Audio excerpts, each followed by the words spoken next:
This is the city we call our own. These are the stories of the people we call our neighbors. This is the heartbeat of our hometown. Naperville, this is Real Talk. All right, welcome back to Naperville Real Talk. This is the August monthly market update. We might have missed a month or two in the summer. Forgive us. It's busy time in real estate world, vacations, all that good stuff. But we're going to catch you up to where the real estate market has been, where it is now, and we're going to do our best to give you an idea of where we think it's going. So as always, my monthly co-host, Mr. Todd Gosden from Compass Mortgage is here. Todd, how you doing today? I'm doing really good. Thanks for having me on. Yeah, it's been a crazy summer. I mean, we're already working up towards Labor Day. Like, what's going on here? Kids are going back to schools. Like, I think we missed something. I know. I think maybe we should call this our back to school special, but it's true. And it's been a wild summer. And I think a lot of people have been kind of, well, I know what's happening. Well, now I don't. 2 weeks later, something changes in the economy, inflation, all these things. So we're going to cover all of that. So that's what I want to start with is, okay, the big news came out, 2 weeks ago now, that we are officially in a recession, right? And whether different governmental figures want to try to change the definition of a recession to fit their whatever, the reality is that, the most of the country realizes we're in an economic recession. And so I think a lot of people wonder, how does that affect the real estate market? So what I wanted to point out was, if you go back, look at the last 6 recessions in the United States, back to 1980, only 2 times, only in 2 of those 6 recessions, did real estate values go down. Now, they went down a little bit in a recession in the early 90s. Yeah. They went down majorly in 2008, 2009. But the reason for that, as we know, is it was the real estate market that drove that recession. So very different circumstances. And we've talked about that, Todd, all year, really, how this year, this time period is different from that time period. And just kind of remind everybody that what were the major factors that caused that crash in 08, 09? Well, I think some of the major factors affecting that crash was just some lending that should not have been happening, giving people the opportunity. So I think the best way of saying this, that the opportunity to get money was too easy, okay? And then combined with some less or more regulatory now of appraisals is definitely helped that as well. So I think that, when you have values where people are buying homes that were possibly and most likely artificially inflated by appraisals and banks, now all of a sudden when things do correct, okay, now the equity that was once gained is now gone and everybody's upside down in their house. Thus, we ended up with a bunch of short sales and REOs at that time, would put people in a place where, geez Louise, it was not only a recession, but it was really painful because people couldn't afford their houses. They were upside down in them, and many just said, listen, if I'm upside down, it's this easy, I'm just giving up and moving on. And I think that was really the big deterring factor. What happened many years back then is, and this market is not even close to it. And let me just be honest, if you go back even to the 1800s and the recessions, no one has ever been alike. They're all uniquely different in their own way. And this one that we're going through right now is equally as unique. And I think that's the things everybody remembers is we're not repeating history. We're just writing a different story in history right now. That's right. You hit the nail on the head where you say that recessions are unique. It's not driven by necessarily one economic factor. You had recessions where unemployment is very low and recessions where unemployment is high, and different industries can cause, recessions. Like we talked about, the real estate industry really kind of drove the last one. This one's a little bit more driven by energy, by technology, and obviously all coming from the supply shortages of the pandemic. Exactly. So, it is very unique. And, that's why we can't necessarily, while we do look at the past to try to, figure out where are there similarities, we have to be honest, where there aren't similarities, we can't draw radical conclusions. And a lot of that is fear-based, which I understand as we go through this, right? People fear what might happen. And we tend as human beings to fear the worst and plan for the worst. So I understand that. The other factor obviously is inflation, and again, if you're things cost 8-9% more this year versus last year, and part of that is the housing market, part of it is the automobiles. I mean, groceries, all of it's driven by energy, including, somewhat the housing market when you're talking new construction. So everybody's feeling the pinch from a couple different angles, and it's caused a lot of anxiety. And that's why I wanted to bring some clarity. One of the things where there's been a lack of clarity, I think, for the average person is surrounding interest rates. So if you have a conversation with, even people inside the real estate market who don't necessarily have a good, I'm talking about professionals, even some agents that I speak to who don't maybe have a great grasp on it. I think the impression was, well, gosh, the Fed is going to increase the overnight lending rates, 5 or 6 times this year, right? And so then the expectation was every time they do that, we're going to see a corresponding rise in mortgage interest rates. And I have to point out that when they just did the last increase, which was 75 basis points, two or 3 weeks ago, rates went down, not up, mortgage rates. So talk to that.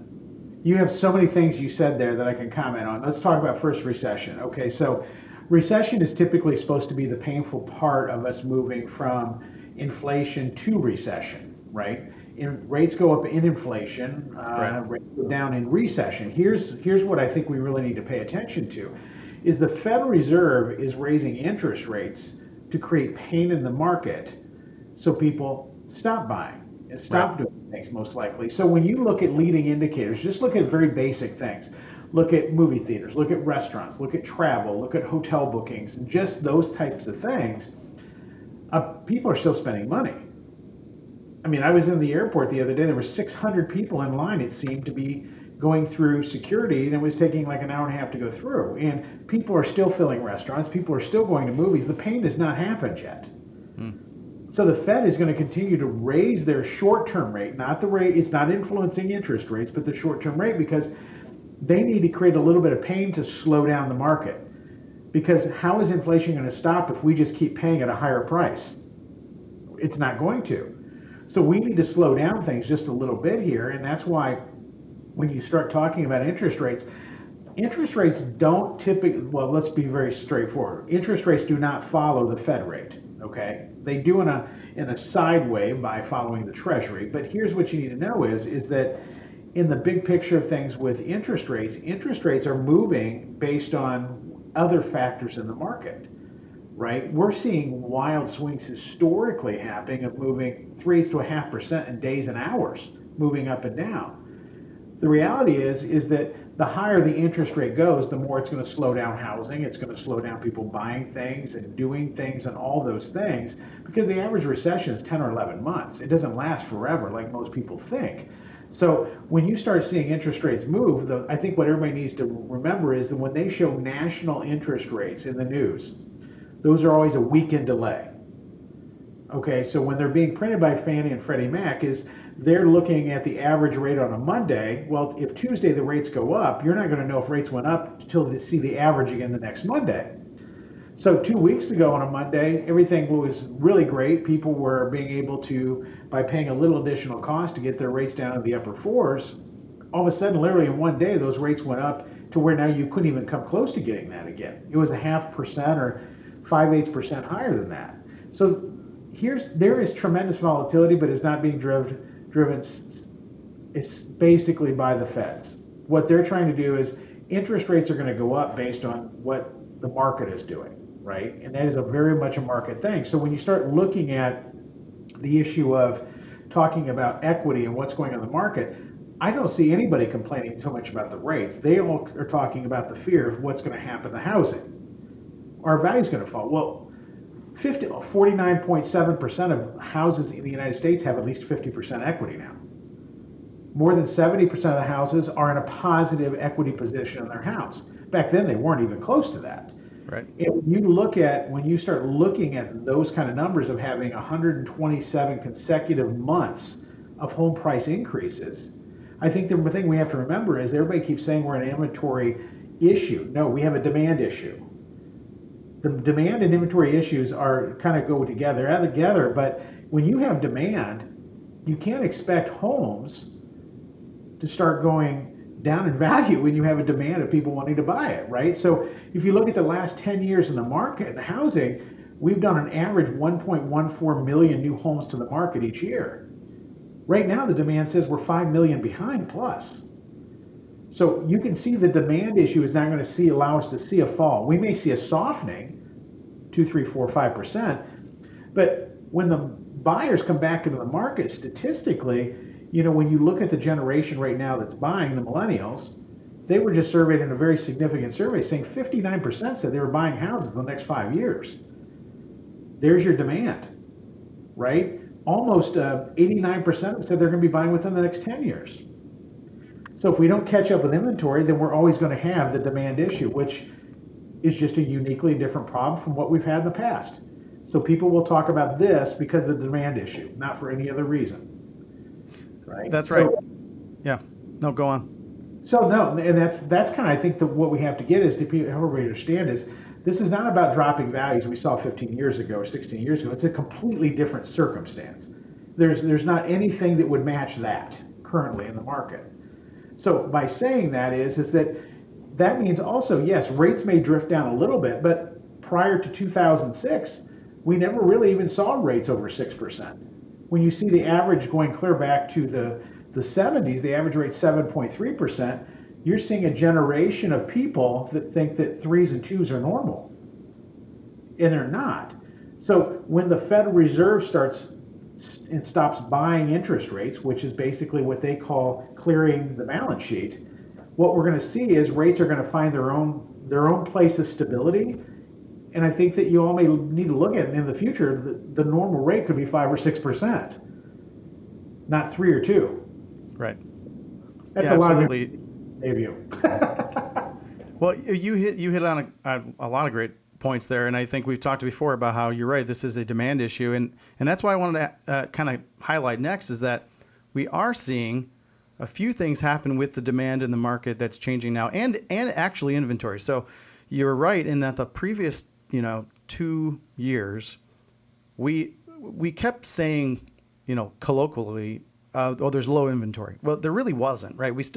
We were selling plenty of homes on par with some of the largest years in modern history.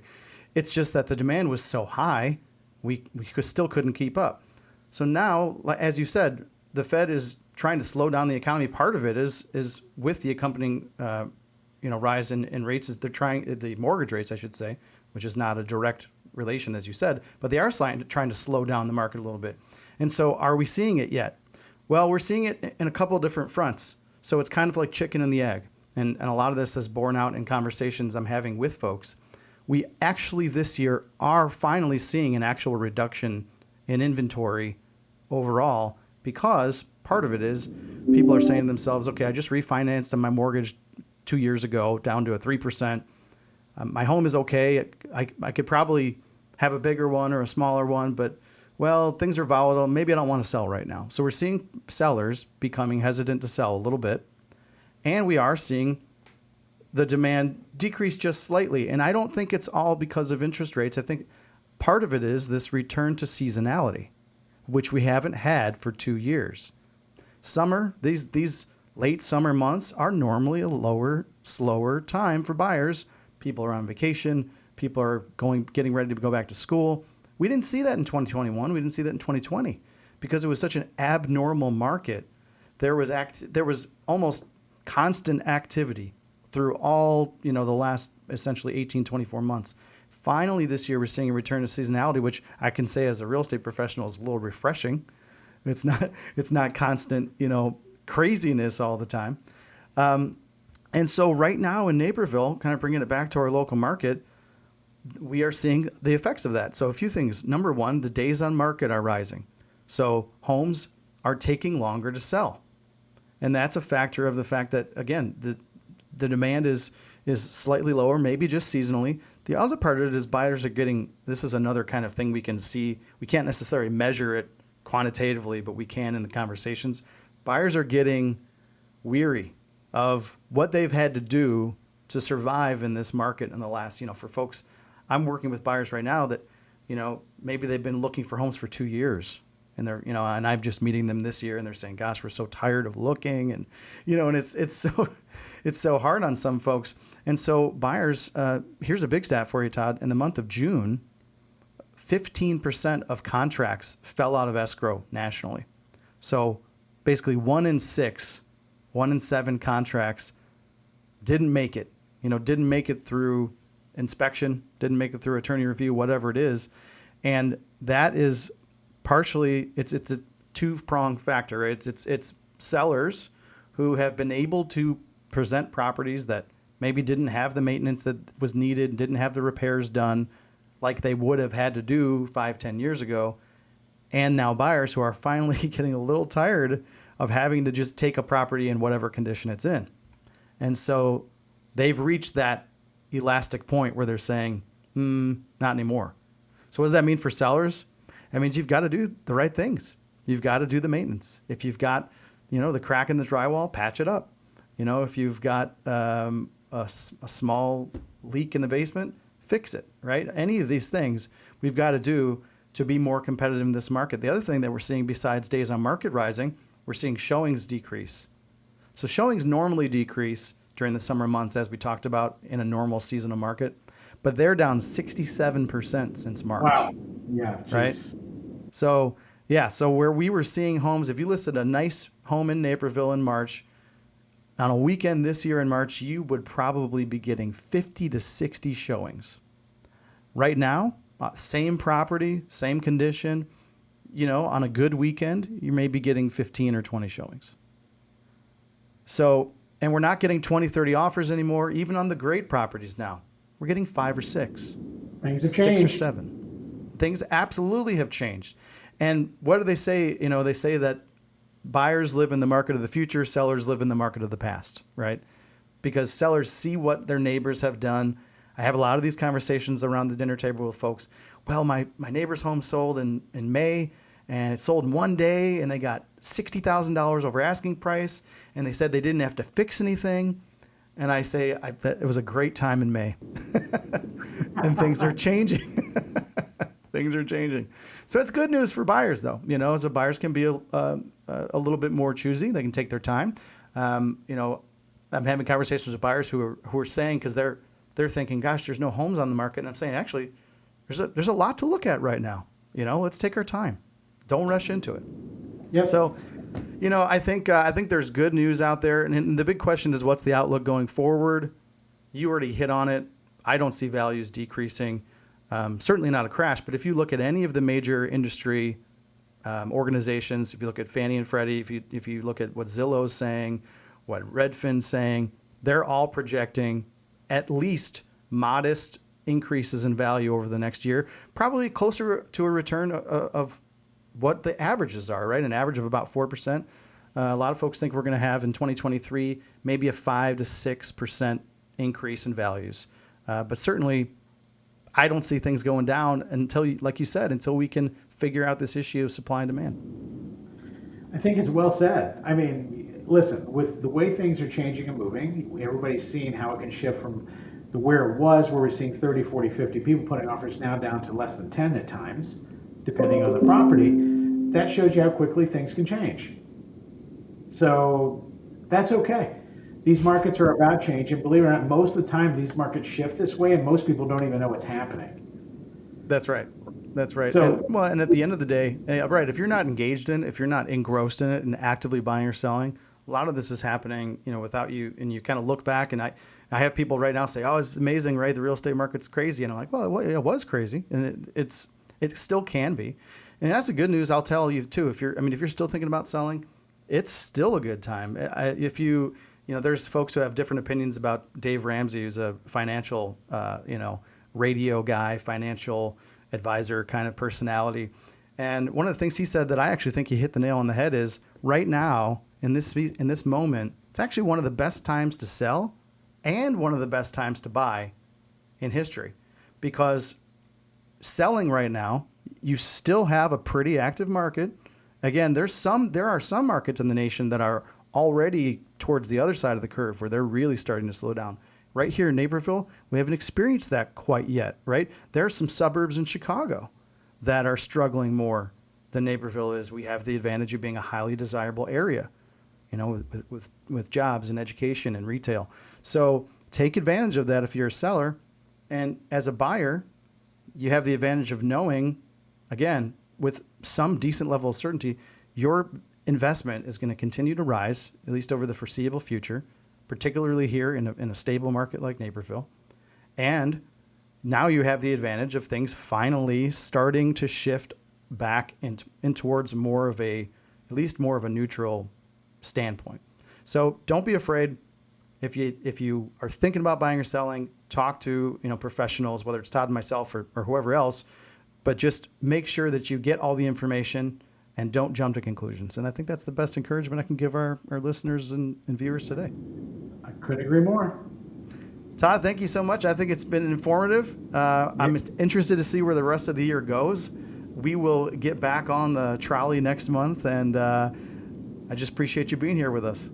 I appreciate it too. Look forward to seeing everybody again next month. All right, bye everybody.